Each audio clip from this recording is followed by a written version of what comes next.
Aleluia, aleluia. Que gostosa a presença de Jesus aqui. Aleluia. Salmo 16 diz: na presença do Senhor há abundante alegria, e na sua direita delícias perpetuamente. Quem conhece o Senhor sabe como é deliciosa a presença do Senhor, como é gostosa a presença do Senhor. É endorfina, serotonina e afins liberadas em nós. Aleluia. Abundante alegria. O pregador, eu estava pensando essa semana que é tão difícil pregar, porque assim como no ministério de louvor, a gente tem uma pressão não dita, mas a gente acaba assumindo ela, de que a gente é responsável por fazer o mover de Deus acontecer na igreja. E na música a gente fica às vezes querendo fazer acontecer, a gente sente essa pressão de fazer acontecer, principalmente quando um dia aconteceu, e todo mundo vai ficar comparando assim, ó, o ministério de louvor um dia fluiu e hoje está morgado, e fazendo comparação entre um dia e outro, né? Achando que todo dia a gente tem que estar naquela crista da onda, né?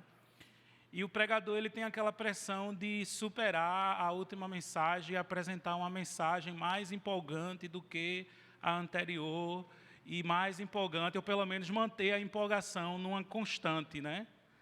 De forma que ele não pode ser repetitivo, ele não pode ser...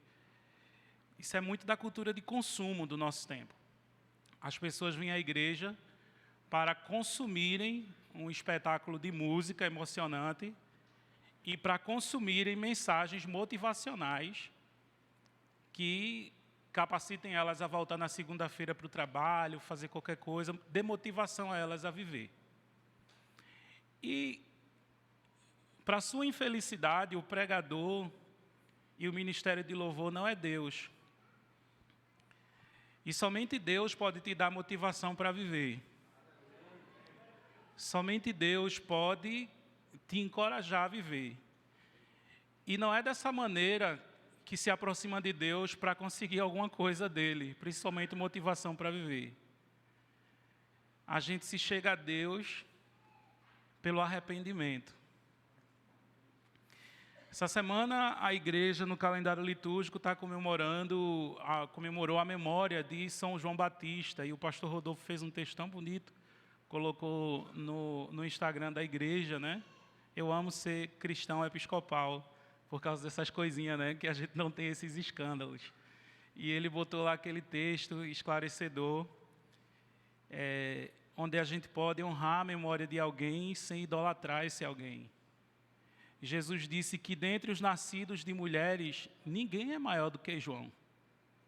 No entanto, qualquer um na nova aliança seria maior do que João, porque João pertencia à antiga aliança e não tinha experimentado o que nós experimentamos, o novo coração e o Espírito Santo habitando plenamente dentro de nós. E eu fiquei orando, Senhor, desde que sabia, né? Eu esqueço, eu me comprometo com as coisas e eu esqueço depois. Dia 26 você vai estar lá na reconciliação pregando, tudo bem. E depois eu esqueço e, e eu me arrependo de ter me comprometido. E eu, meu Deus, e agora, Senhor? Qual a mensagem? Qual a mensagem? E nada do Senhor falar, e o Senhor não dizia nada, e vai batendo desespero. Eu já vi o Senhor assim chegar numa tarde e me dar o esboço numa tarde antes de ir pregar. Mas eu não gosto muito disso, dessas aventuras, né? Não é que eu não estude a Bíblia. Eu estudo a Bíblia diariamente e leio a Bíblia diariamente. Eu me alimento da palavra. De forma que se o Espírito Santo quiser improvisar alguma coisa, ele tem material suficiente armazenado para utilizar. Porque eu leio a palavra, estudo a palavra, não para pregar, mas para alimentar o meu espírito de Deus. Então, quando a gente faz isso, né, a gente está habilitado, como diz a palavra, para toda boa obra, para o que vier e acontecer. Mas fiquei esperando no Senhor, Senhor, Senhor, E vinha muito forte, arrependimento, arrependimento. A mensagem de João Batista, arrependimento. Mas eu disse, Senhor, essa coisa da pressão do pregador, né? A última vez que eu estive na reconciliação foi na semana do Advento. E no primeiro domingo do Advento eu preguei sobre arrependimento. E era sobre João Batista, aquele que prepara o caminho do Senhor para a vinda do Senhor. Aí lá vai eu para João Batista de novo, pregar uma mensagem repetida, Senhor. E arrependimento, arrependimento. Prepara o caminho do Senhor. Prepara o caminho do Senhor, todo vale será elevado e toda montanha será aplanada. Todo altivo, todo orgulhoso será abatido e todo humilde será exaltado. Prepara o caminho do Senhor, proclama o arrependimento. Senhor, me ajuda, me ajuda. E a gente chega aqui, essa unção gostosa no ambiente, o amor do Senhor sendo derramado no nosso coração pelo Espírito Santo. Mas eu não posso deixar de falar o que está no meu coração, mesmo que pareça meio deslocado, né? E a gente prepara o caminho do Senhor nesse texto. O texto que a gente leu, na verdade, é em Atos 2. O apóstolo Pedro, pregando, ele diz assim: vocês querem refrigério, versículo 19, 3:19 de Atos. Vocês querem refrigério pela presença do Senhor. Vocês querem experimentar o que o salmista diz no Salmo 23. Refrigera a minha alma. Guia-me pelas veredas tranquilas, por amor do teu nome. Vocês querem experimentar a vida abundante. Vocês querem experimentar o amor de Deus derramado no coração de vocês. Vocês querem experimentar uma vida com propósito, significado, direção e sentido? Arrependei-vos, pois, e convertei-vos, para que venham os tempos de refrigério pela presença do Senhor. Sem arrependimento e sem conversão, não há tempo de refrigério pela presença do Senhor. Não há avivamento genuíno. Não há experiência genuína de Deus sem avivamento e sem conversão. Tem show, tem oba-oba, tem emocionalismo, mas não tem tempo de refrigério genuíno pela presença do Senhor. E João aparece como um profeta típico do Antigo Testamento, no espírito do profeta Elias, significando que ele vem no mesmo estilo do profeta Elias, um eremitão, um profeta do deserto, vestido com vestes de camelo, uma dieta restrita, proclamando: preparai o caminho do Senhor, arrependam-se, mudem, Ele está voltando. E essa é a mesma mensagem para nós hoje. E ela pelo menos tem 3 significados, 3 aplicações para a nossa vida. A primeira aplicação é a aplicação escatológica. Estamos vivendo no tempo do fim. E é necessário que a gente prepare o caminho do Senhor. Jesus está voltando e Ele quer levantar uma igreja, no mesmo espírito do profeta Elias, como diz em Apocalipse, em Malaquias capítulo 3, lá no finalzinho: antes que eu venha e fira a terra com maldição, eu enviarei o profeta Elias, e ele converterá o coração dos pais aos filhos e dos filhos aos pais, para que eu não venha e fira a terra com maldição. Deus quer levantar uma igreja profética.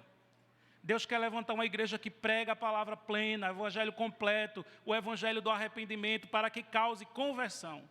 Para preparar o caminho do Senhor, o retorno glorioso do Senhor. Mas existe uma segunda maneira que Jesus vem, além do seu retorno escatológico.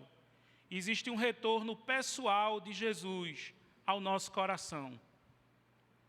Em Apocalipse 3:20, ele diz para a sua igreja, aquela igreja cujo anjo está na sua mão, e cujo castiçal ele passeia no meio: eis que estou à porta e bato. Se alguém ouvir a minha voz e abrir a porta, eu entrarei em sua casa, cearei com ele e ele comigo. Prepara o caminho do Senhor. Eu quero, Senhor, um avivamento pessoal. Senhor, eu não lembro onde foi que eu caí, como a palavra de Deus: lembra depois de onde caíste e arrepende-te. mas eu quero voltar ao primeiro amor. Eu quero voltar a experimentar aquela presença real que eu sentia nos primeiros dias do meu amor por ti. É necessário preparar o caminho do Senhor por arrependimento.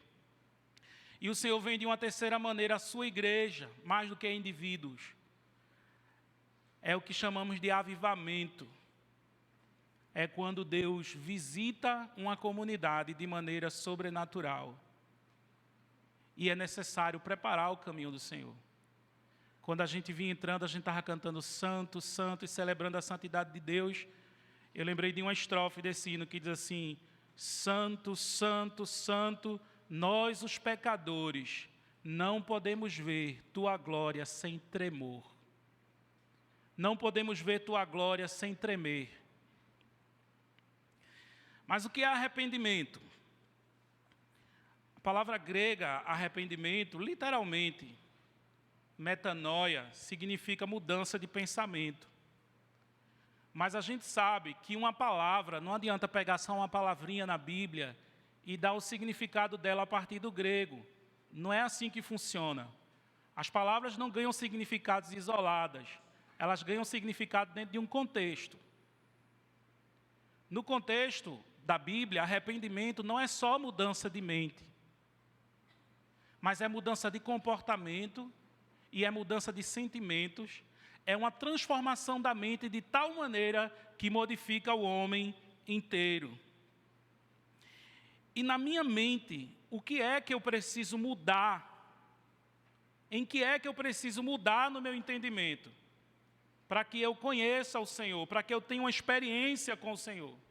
Primeiro, você é um pecador.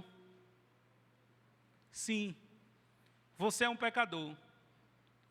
Existem lugares hoje, principalmente na Escandinávia, onde é ofensivo dizer que alguém é um pecador. Se alguém se sentir ofendido, pode até processar você. Se você aborda alguém fora do templo, esse tipo de mensagem é restrita ao templo. Eles acham que liberdade religiosa é o religioso falar o que quer falar somente dentro do templo. Mas se for publicamente, ele pode ser preso. Você é um pecador. Enquanto você não mudar o seu entendimento e tiver consciência de que você precisa de um Salvador, porque você é um pecador, você não será salvo. Todos pecaram e destituídos estão da glória de Deus. Não há um justo, nenhum sequer, diz a palavra de Deus. Pecamos e estamos destituídos da glória do Senhor. A segunda verdade é que você é amado de Deus. Talvez você entrou aqui e está pensando, impossível Deus me amar. Impossível Deus ter um interesse em mim. Pastor, você não sabe do que eu fui capaz. Não, Deus ama você. Deus amou o mundo de tal maneira que deu o seu Filho unigênito para que todo aquele que nele crê não pereça, mas tenha a vida eterna. Deus ama você, Deus se importa com você, Deus sabe o seu nome, Deus sabe o seu endereço, Deus conhece o seu cheiro. E Deus deu Jesus por você. E quando o nosso entendimento é iluminado pelo Espírito Santo e toda a fortaleza, toda a estrutura de raciocínio que se levanta contra o conhecimento de Deus é derrubada pelo poder do Espírito Santo por meio da pregação, a luz do Evangelho ilumina e acontece o novo nascimento, o novo coração. Essa mudança de mente que é operada pelo Espírito Santo. Mas é necessário também uma mudança dos sentimentos. No caminho eu estava lendo uma biografia romanceada do Greg Kinnear. E como ele encontrou a esposa dele na África, só que ele foi divorciado. Eu nem sabia da história dele, dessa dor, né, que ele passou pelo divórcio. E ele estava contando de que ele casou e a mulher, aparentemente, como ele entendia naquela época, tinha sido o plano de Deus para ele. Ele tinha orado. Ele tinha buscado do Senhor uma direção sobre aquele casamento. Não foi uma coisa que ele não tinha buscado uma orientação de Deus. Ele buscou a orientação de Deus. E ela era uma crente fervorosa, buscava o Senhor, e ele também. E os dois serviam ao Senhor junto numa igreja. O Senhor, eles abriram mão de muita coisa para ir para uma igreja pequena ali servir. E ali, durante aquele serviço na igreja, eles tinham um casal de melhores amigos. E um dia a esposa dele saiu para passar um final de semana fora. E o Espírito Santo disse: Cassie está sendo infiel a você. Ele achou que, como a relação estava esfriando, ela estava sendo infiel metaforicamente. Não era literalmente, não estava acontecendo uma traição literal. E ali ele tentou não pensar naquilo, e ela estava traindo ele com o melhor amigo, com esse casal. Né? A esposa ficou desolada, quando descobriram, a esposa ficou desolada, a esposa do cara, todo mundo saiu ferido nessa história.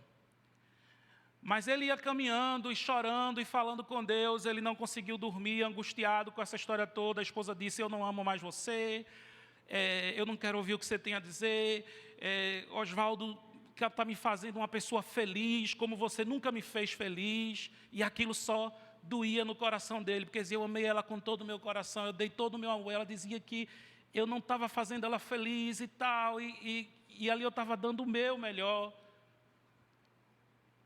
E ele saiu chorando, caminhando e chorando,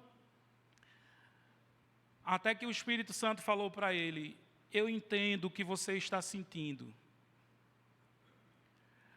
porque a sua dor, como a dor do profeta Oséias, é a minha dor de ter sido rejeitado pelo meu povo, de ter sido abandonado pelo meu povo, de receber a infidelidade do meu povo, dia após dia, vez após vez. Ele disse: Senhor, eu me recuso a viver essa parábola de perdoar ela, vez após vez. Ele continuou perdoando ela, perdoou o amigo, tentou restaurar o casamento, disse a ela: eu estou disposto a perdoar você, eu estou disposto a caminhar com você. E ele, não, e não. Por fim, ela e o cara fugiu e deixou todo mundo destruído. Eu ainda não terminei a história, só parei aí, eu vinha no caminho. Mas eles não voltam porque ele vai casar com uma africana, né, lá na frente. Ele vai casar com uma africana do livro lá, do Congo. Mas era para dizer a vocês que a gente precisa receber uma revelação do Espírito Santo no nosso coração, de como o pecado dói no coração de Deus. Porque a gente só tem empatia quando a gente se coloca no lugar do outro, e a gente não se coloca no lugar de Deus. Como é que Deus se sente quando, por meio das minhas infidelidades, dia após dia, contando com o seu perdão, eu estou cuspindo na cara dele diariamente?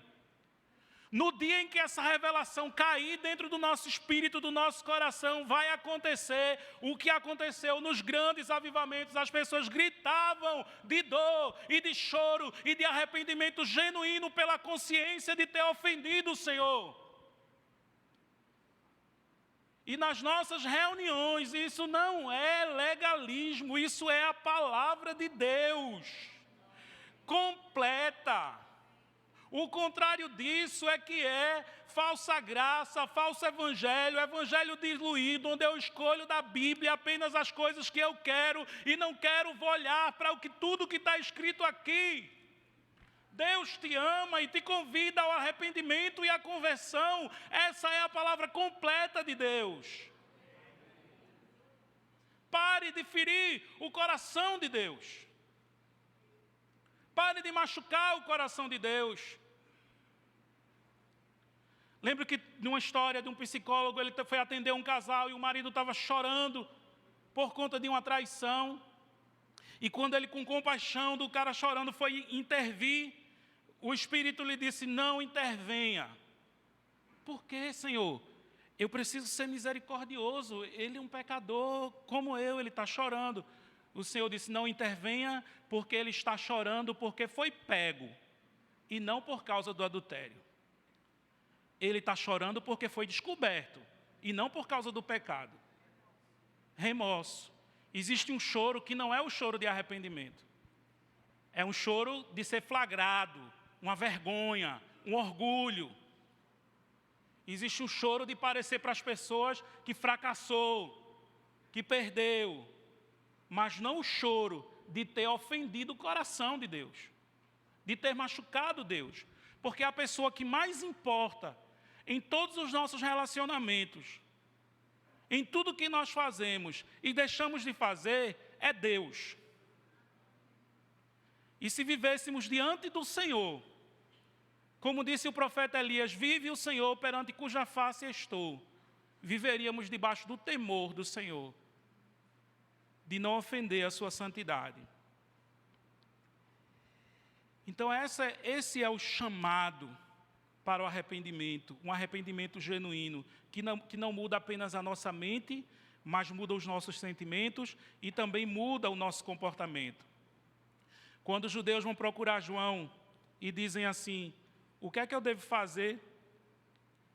Ele diz, produzam frutos dignos de arrependimento. A árvore que não der fruto, o machado já está à raiz, ela será cortada. Produzam frutos dignos de arrependimento.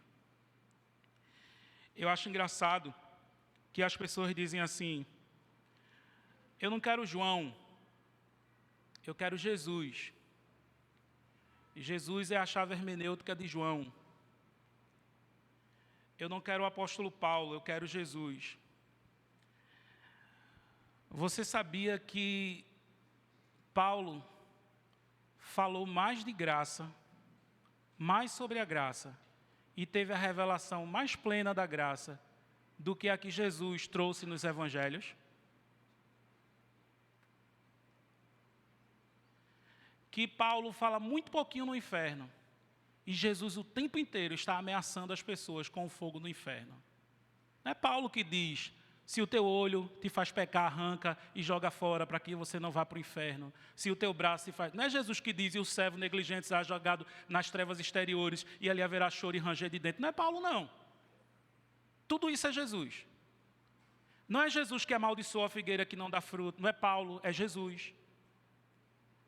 Se quiser levar a sério Jesus como chave hermenêutica para licença de viver como eu quero, debaixo de uma suposta complacência de Jesus ao meu estilo de vida,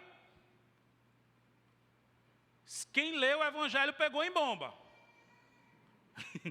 Quem não lê, mas quem lê o Evangelho sabe que as exigências de Jesus é ser perfeito como o Pai que está no céu é perfeito.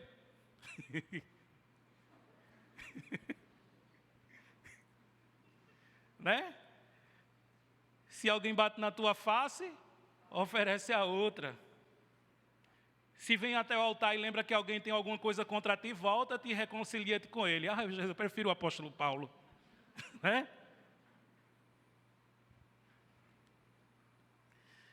E João diz, produzam frutos dignos.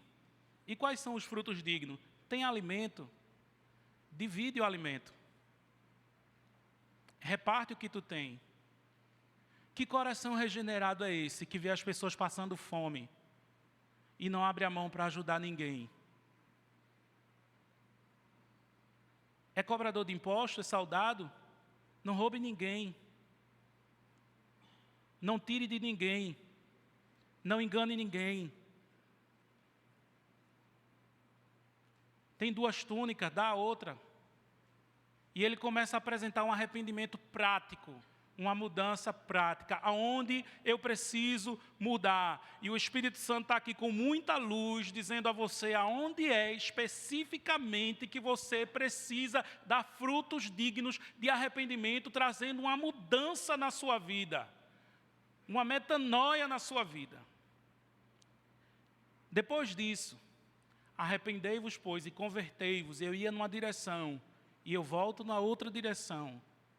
A palavra de Deus diz, vocês experimentarão tempos de refrigério pela presença do Senhor.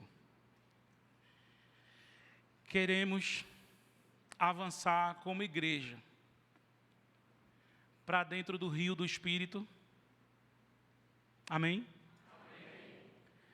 Queremos avançar como igreja para desfrutar da vida que a igreja de Jerusalém tinha.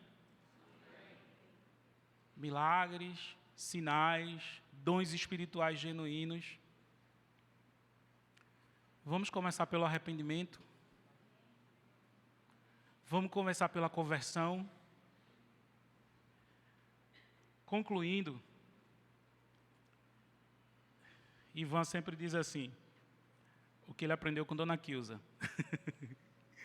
Não bata muito na igreja.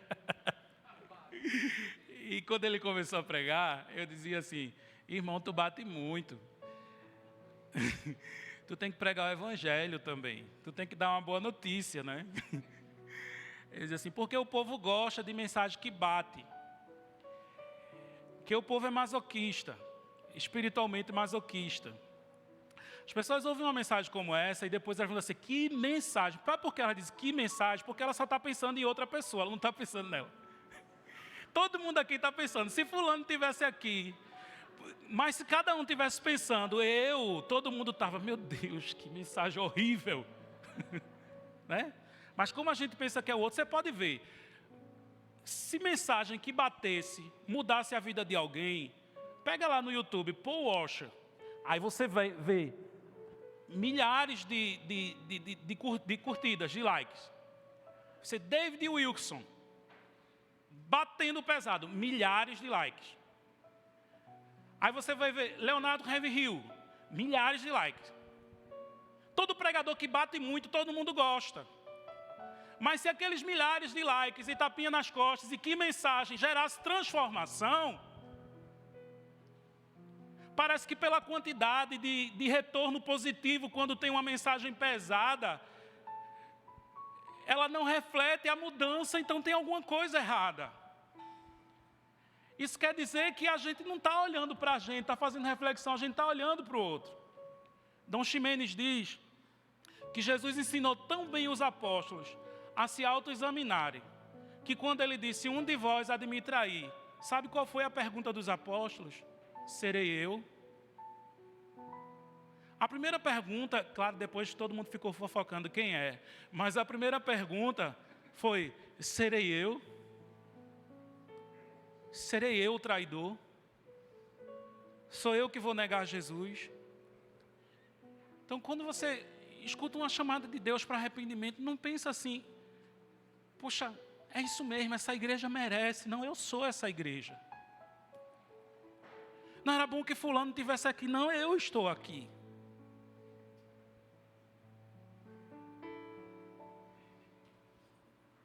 E concluindo,